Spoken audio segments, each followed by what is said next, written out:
Media మిత్రులు నమస్కారం. ఈరోజు జగన్మోహన్ రెడ్డి గారు విజయవాడ జైలు దగ్గరికి వెళ్ళి ఆయన మాట్లాడిన మాటలు ఒకసారి ఆయన గతంలో నేను ఆ పార్టీలో పనిచేశా.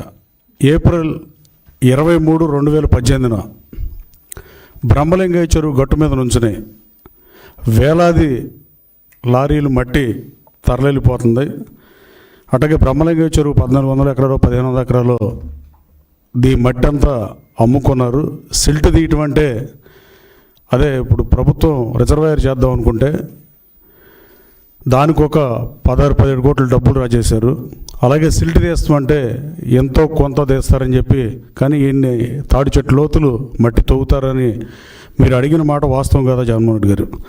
మీరు ఆ రోజున మాట్లాడినప్పుడు అదే బ్రహ్మలింగయ్య చెరువు గట్టు మీద నుంచి మాజీ శాసనసభ్యుడు, అప్పుడున్న శాసనసభ్యుడిని మట్టి కాసుడని, బకాసుడని, రౌడీ అని మీరు మాట్లాడిన మాట వాస్తవం కదా.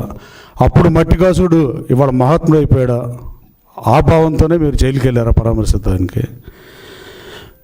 ఫేక్ పట్టాల కేసుని వైఎస్ఆర్ కాంగ్రెస్ పార్టీ అధికారంలోకి రాగానే ఆ రోజున బాపులపాడు ఎంఆర్ఓ ఉన్న నరసింహారావు అని నరసింహారావు అని కేసు పెడితే తర్వాత అతను వైసీపీలోకి రాగానే ఆ ఫేక్ పట్టాల కేసు ఛార్జ్షీట్లో పేరు తొలగించింది వాస్తవం కాదా? ఆ ఎంఆర్ఓని గన్నవరంలో ప్రధానమైన మండలం గన్నవరం బాపులపాడు 75,000 ఓటింగ్ ఉండి 2 లక్షల పైన జనాభా ఉండేదానికి ఒకే ఎంఆర్ఓని కొన్ని సంవత్సరాల పాటు ఉంచిన మాట వాస్తవం కాదా? బూతులు తిట్టే వాళ్ళకి మంత్రి పదవులు ఇచ్చి, బూతులు తిట్టే వాళ్ళని ప్రోత్సహించి, తెలుగు భాష మీద దాడి చేసి ప్రజల తిరస్కారానికి గురై 11 సీట్లు పరిమితమైంది వాస్తవం కాదా? ఇంకా ఇప్పుడు కన్నా మానుకుంటే మీ పార్టీకైనా రాష్ట్ర ప్రయోజనాలకైనా అది మంచిది తప్ప ఇంకా ఇదే భాషను కంటిన్యూ చేయటం, బూతులు తిట్టామని ప్రోత్సహిస్తే ఇక ఈ రాష్ట్రానికి వైఎస్ఆర్ కాంగ్రెస్ పార్టీ ఏం చేయదలుచుకుందనేది ప్రజలు చర్చించుకునే పరిస్థితి. కేవలం పనికిమాలకు మంత్రులు ఇచ్చి, బూతులు తిట్టే వాళ్ళకి మంత్రులు ఇచ్చి ఆ 11 స్థానాలకి పరిమితం అయిపోయే విషయాన్ని తెలుసుకుంటే మంచిదని మీ ద్వారా తెలియజేస్తూ, అలాగే వైఎస్ఆర్ కాంగ్రెస్ పార్టీ అధికారంలో ఉన్నప్పుడే గన్నవరం పిఎస్సిఎస్ అధ్యక్షుడు కాసంనేని రంగబాబు గారు పార్టీ మారాడనే ఉద్దేశంతో నాతో పాటు బ్యాంక్ చైర్మన్ పదవికి రాజీనామా చేసి మారాడు. రాజకీయ విలువలకి తిరోధకాలు లేకుండా మీరు అతను రాజీనామా చేయకుండా తీసుకున్న కాసంనేని రంగబాబు బ్యాంక్ ప్రెసిడెంట్ పదవికి రాజీనామా, ఆ రోజు చేరిన వాళ్ళందరూ రాజీనామా చేసి చేరారు. చేరిన రంగబాబు గారి మీద ఆయన కాళ్ళు ఎరగొట్టి, ఆయన మీద కాళ్ళు ఎరగొట్టినప్పుడు, గోడవల్లి నరసయ్య గారి ఇంటి మీద దాడి చేసినప్పుడు కానీ, అలాగే మాధల్ సీన్ గారి షాపు అక్రమంగా ఆ రోజు ఎంఆర్ఓలు, ఆ రోజున శాసనసభ్యుడు పడేసినప్పుడు కానీ మీరు ఒక్కసారన్నా ముఖ్యమంత్రిగా అసలు ఏం జరిగిందో కనీసం ఫీడ్ అన్నా తీసుకున్నారా ఇంటెలిజెన్స్ నుంచి కూడా?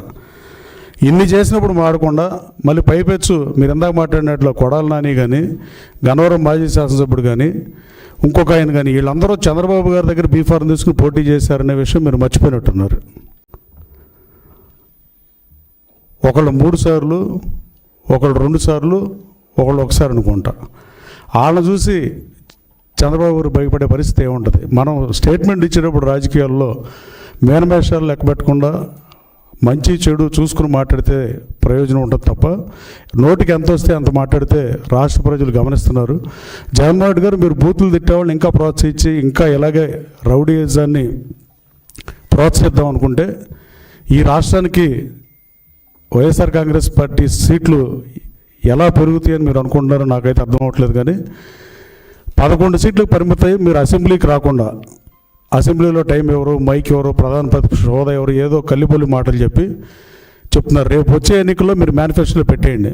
అయితే 89 సీట్లు ఇచ్చి అధికారంలోకి వస్తే నేను శాసనసభకు వస్తా, లేదు 10% ఆఫ్ సీట్స్ రావాలి కాబట్టి 175 అయితే 175, పెరిగిన సీట్లు 18 సీట్లు వస్తేనే నేను అసెంబ్లీకి వస్తాను మీరు మేనిఫెస్టోలో పెట్టి పోటీ చేయమని కోరుతూ, ఇలాంటి వాళ్ళని ప్రోత్సహించి మీరే మట్టి కాసుడు, బకాసురుడు, వేల లారీలు తోలుకున్నాడు, దొంగేళ్ల పట్టాలు, ఇలా ఇన్ని మాట్లాడిన తర్వాత మనం మాట్లాడేటప్పుడు ఆ రోజు మాట్లాడింది రికార్డు అయి ఉంటుంది, ఇవాళ మాట్లాడింది రికార్డు ఉంటుంది, శాసనసభలో అయినా బయటైనా.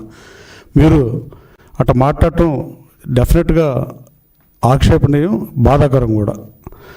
అలాగే జైలు బయటకు వచ్చిన తర్వాత పోలీస్ అధికారులని బట్టలు ఓడదీస్తానంటూ ఈ సభ్య సమాజం హర్షించే పరిస్థితిని నేను భావిస్తున్నా. Thank you.